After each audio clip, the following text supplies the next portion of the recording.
back then you played hockey day and night, and we started off, when I started, there was just the playground hockey, which was up to 12 years of age in the city, and there was only so many areas that, you had Old X and Sherburne, Notre Dame, West End, and, that in our area, and then, of course, it was the other side of town, and West Kildonan. It was all, playground hockey up to 12, and most of the rinks never had any boards. There was only one rink that had boards, and that was Notre Dame. And it wasn't a very big rink, but they had boards anyhow. And half the time, the puck went over the, actually we had boards. We had a board that was about 6 inches high, but by the time that the winter was over, there was no board left because it was filled up. It was all ice. And then he went from there to the community clubs. It started at 13 with Bantam B or Bantam C, Bantam A and B and C and whatever, and up to midget. And so, and you grew up playing with guys in your own area, basically.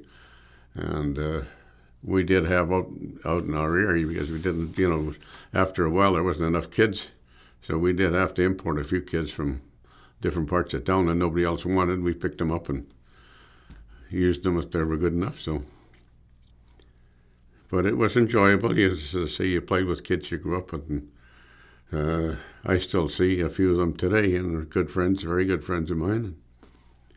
Nice to be able to say, well, I played hockey with that guy 70 years ago, or close to it, 65 years ago, and it's like you say, oh God, it's a long time. Well, we had, our junior team with the St. Boniface Canadians, we had a 60-year reunion from our 52-53 team last June, and it was, there was, I think, 6 guys that played were able to show up because of health-wise, or else their wife wasn't able to travel, and it's always great to see the guys, and especially. They always tell you now, you grow up and you play with a team that wins, you'll be friends forever. Never forget that, and it's very, very true. As guys that I played there, and guys that I played with in St. Catharines, we had a very good hockey club. I was very, very fortunate that I was able to play in good hockey clubs throughout my career pretty well, and we had. 50-year reunion with the with the Chicago Blackhawks in 2010, 2011 from our 61 Cup team. And I go down to Chicago quite often and visit and see some few games and visit with some of my old friends. And it was funny. I got a nice card from our old goalkeeper from there, and I also played with him in St. Louis at Glen Hall. And a nice card he had, and unfortunately, he is he's a widower, I guess, or now, and he sent me a nice card, and because he didn't get to Chicago last summer, and we'd seen him. He was there for our 50th reunion, and he's always, I don't know if you would ever remember when Glen Hall was back in the 50s and 60s, he was always painting the barn, because he didn't want to go to training camp, or they weren't going to give him enough money, so he said, I'll just stay home. He said, I'm busy. He said, I'm painting my barn. Well, he sent me a nice card that was like 5x8 or something like that, with a nice card, and he's got a brush and a pail, and he's beside this barn that is about 6'6" high and about 6 feet wide, and he's painting the thing. He's got written on there, well, I'm good for 1 more year now. It was hilarious. Just got that 2 days ago.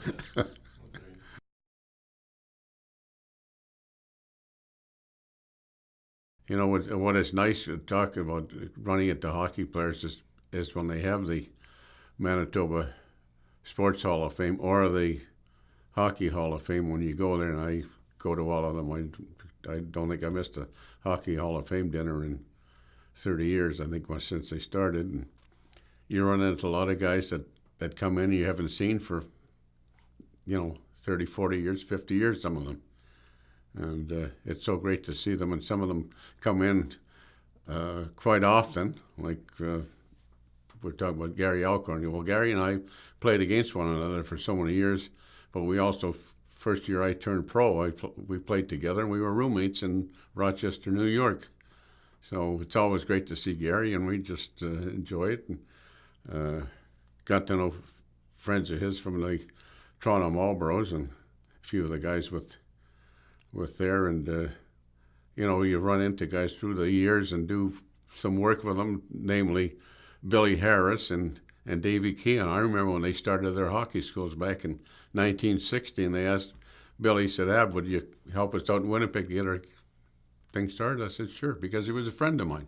And that's what you did. You were at the hockey fraternity, and you helped as much as you could, and you become very good friends, even though you do play against them and want to kick their butt and beat them. So, but these things happen in the hockey world, and I'm sure they still do, because I watched the Hall of Fame induction this year, and a couple of them got on and said, geez, this is, hockey, this is what it's about. I learned from here and there and everybody.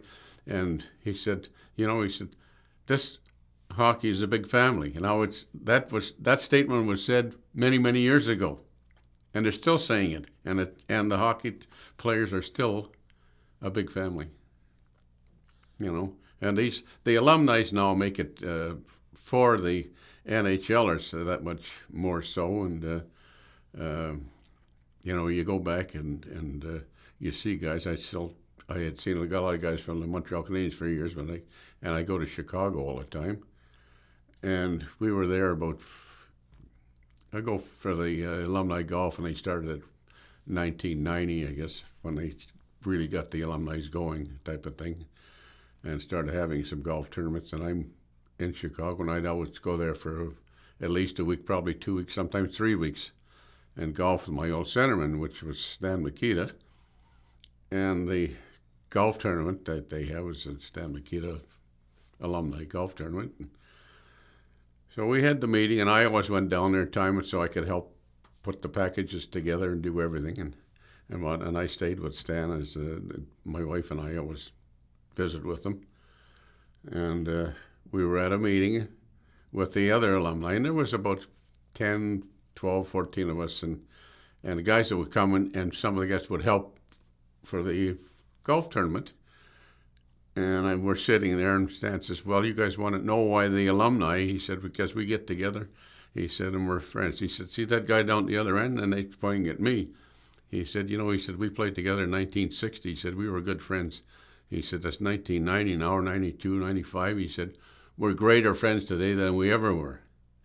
So this is what the alumni do for the guys. And friends, as I say, when you play with a team that you've won with, you're friends forever. You're friends for life.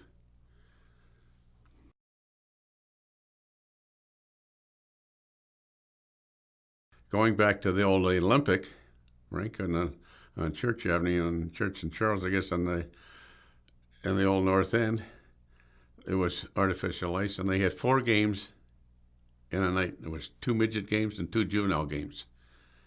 Ice was never resurfaced. You went and they scraped the ice after the game, and the next team come out and they played, and then they scraped the ice again, and you played the next game. And the team that played the 4th game had pretty tough ice. And it was cold. You used to have to open up the back door to warm it up in there.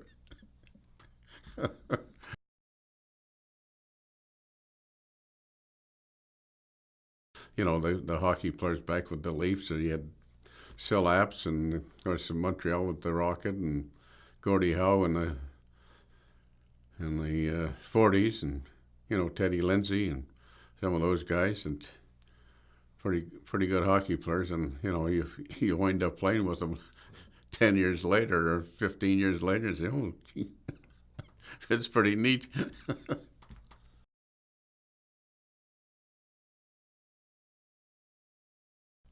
Not really. I can't recall. It's just a matter of going out and playing hockey, and that come natural. Like maybe it didn't, but I enjoyed getting out and playing, and as I say, I was able to score goals. I came up as a right winger with the St. Boniface Canadians. as a left-handed shot. So I played right wing for a long time.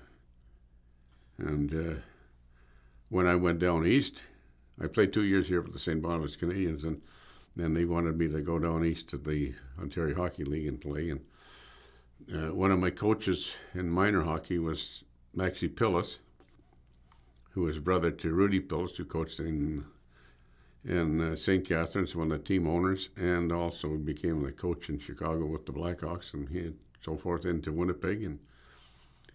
And Max provided me with the hockey sticks for many, many years.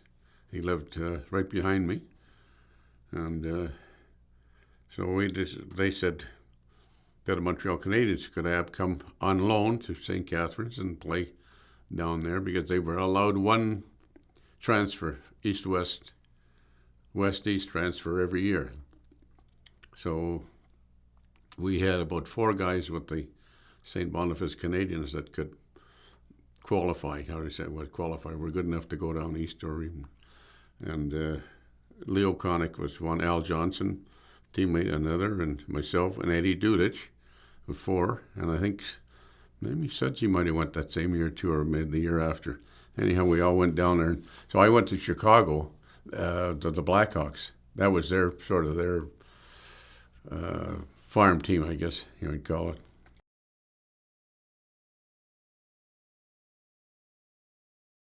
Well, I'd say the practice, you got to practice an awful lot, and it was more intense. And I mean, you got to play well because you're getting paid. They paid you down there to play junior, and they did. After, I guess I think it was probably before I got there, they sort of said, well, we got to stop this paying the guy so much money. So they set a limit that he could only get so much, and they could pay you somehow. Whatever way they want to call it.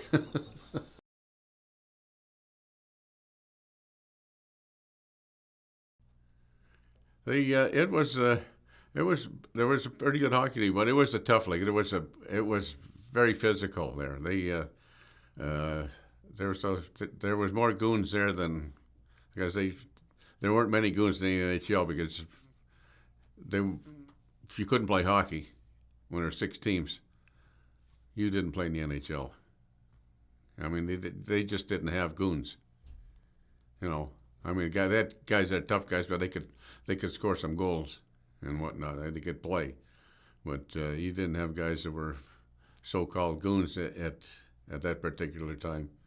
Guys, they were tough guys, and they just weren't there specifically to go out and fight like we have our so-called stage fights and all. The guys are out in the ice for 10 seconds, they start fighting. Well, the game can do without that, in my opinion. The fighting doesn't bother me, and go out and guys playing, and they've been going at one another for a period, 2 periods, and somebody finally gets a real bad shot, and they turn and they go at it. That's a different situation. But these guys going at it, just go out on the ice and one goon against the other or whatever. I mean, that's just, to me, is ridiculous. It's to me, that doesn't belong in the game.